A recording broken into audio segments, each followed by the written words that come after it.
Hello, boys and girls. We are going to make a vocabulary diamond for our next, I guess you would call it a journal article that we're going to read. It is written in the form of a journal entry, of journal entries, which is really interesting. So I have already made, while the computer was warming up and getting started, I already made my diamond. It took so long to start up that I was able to make my whole diamond off camera. So if you need to pause right now and make yours, that's fine. Our first word, I made sure I put my name on my paper. And our first word is weariness. So weariness is a noun. Anything that has ness is a noun. And our synonym is fatigue. And it is a feeling of extreme tiredness.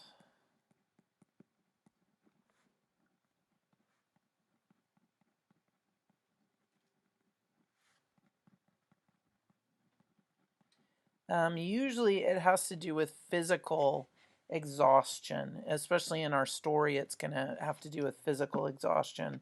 So I'm going to draw a little picture of a bed because when I'm feeling extreme weariness, let's put our pillows on here.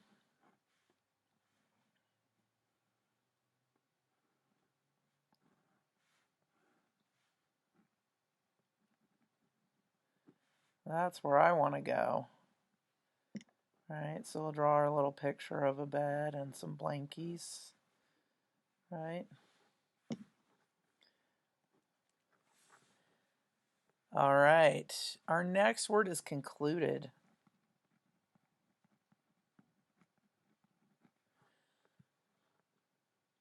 Concluded is a verb. And finished was my synonym. And it means to bring to an end.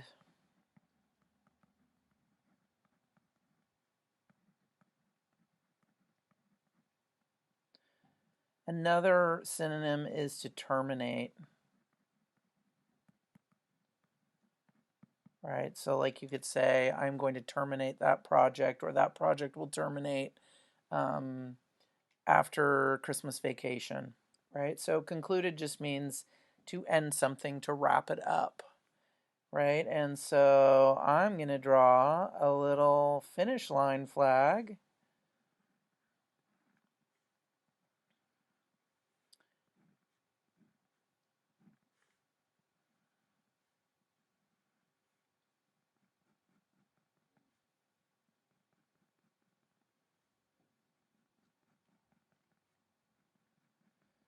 Like they use in car races, because the end of the race has a checkered flag, right? All right, our next word is graceful.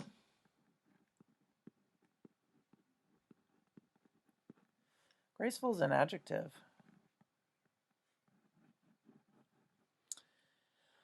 It means characterized by elegance.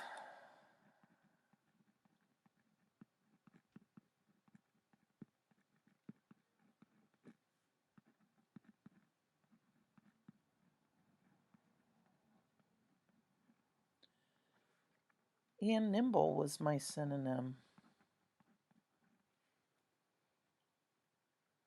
All right, so graceful just means that your movements are elegant. So let's see. Elegant movements. Who has elegant movements? Not me.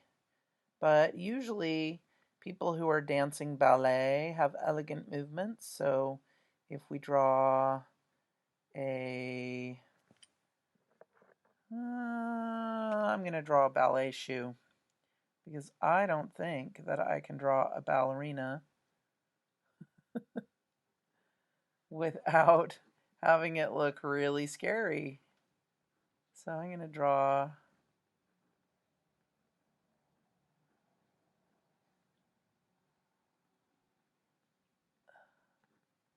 a ballet shoe. Okay. Our next word is energy.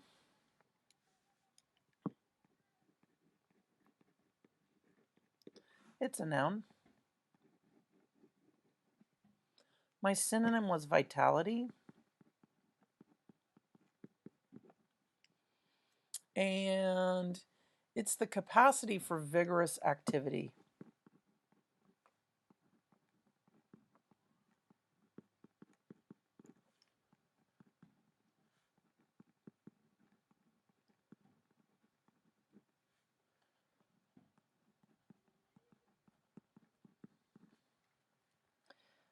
So if you have a lot of energy, it means that you can have a lot of vigorous activity. I kind of think of energy as being electricity, right? And like static electricity, right? Having lots of energy. You could also think of it as being like a windmill, has lots of energy, right? From wind power. So if we draw like a windmill, having lots of energy. Okay. Or the sun. You could draw the sun. Our next word is vision.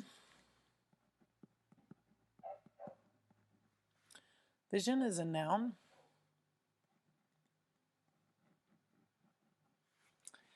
And my synonym was perception. And it's the act of sensing with the eyes.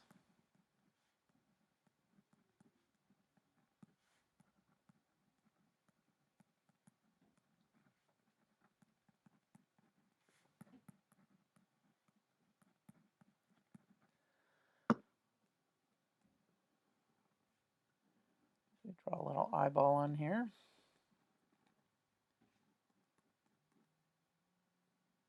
Eyes usually have a pupil and an iris.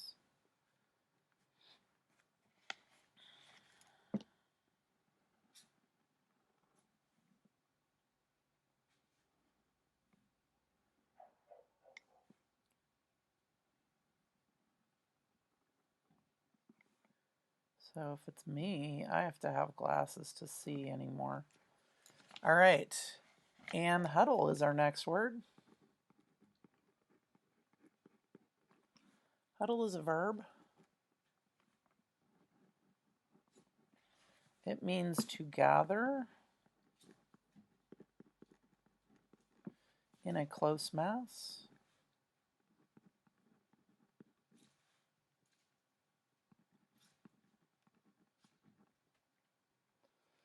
And the synonym for huddle is cluster.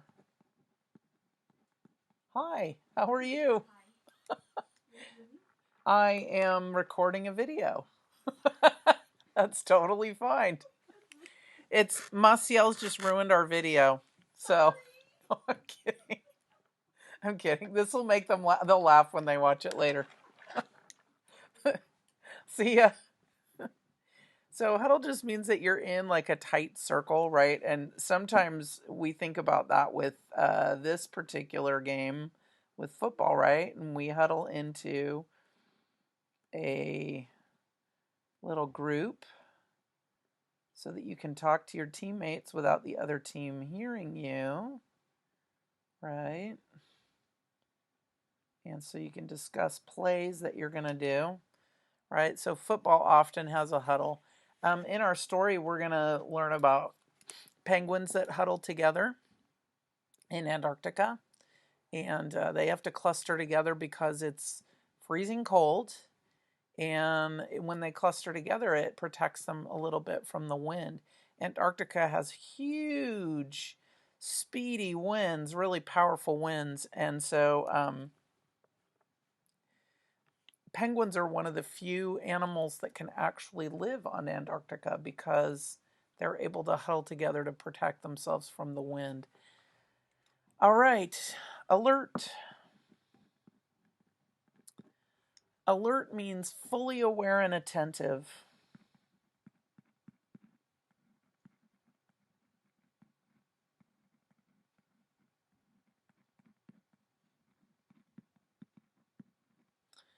And alert is an adjective. And vigilant. So if you're alert, it means that you're paying attention. And one of the things that I always get really alert with in my neighborhood is when I see the top of a police car and I see like a flashing red and blue lights, right, on the top of a car. And that makes me automatically pull over and get out of the way when you see either a police car or a fire truck. You pull over to the side when you're driving. We have a neighbor in my neighborhood that is elderly and falls down or has some problems, and so we constantly have fire trucks in my neighborhood because the firemen are first responders and they come immediately to help him. So it always goes to the same house down the street from me. So usually a red light or a blue light makes you alert when you're driving. All right, and the last word is stranded. So the woman who's writing the journal that we're going to be reading gets stranded in an area where she can't get past a crack in the ice. And she's going to be like really completely isolated on her own. And so stranded means to be left alone, isolated.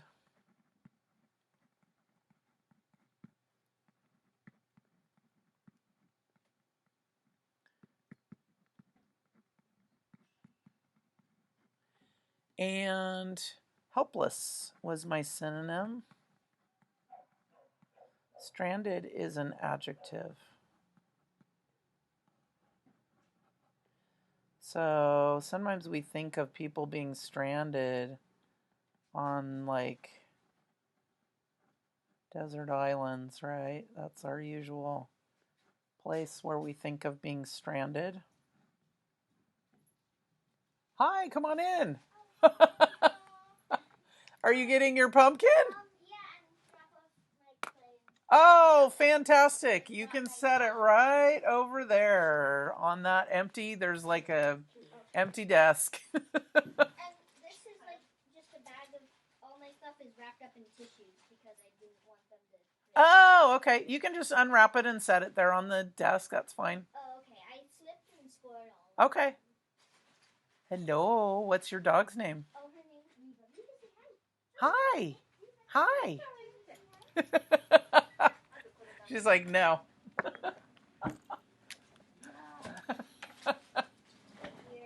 I am done filming this, so I'm going to stop.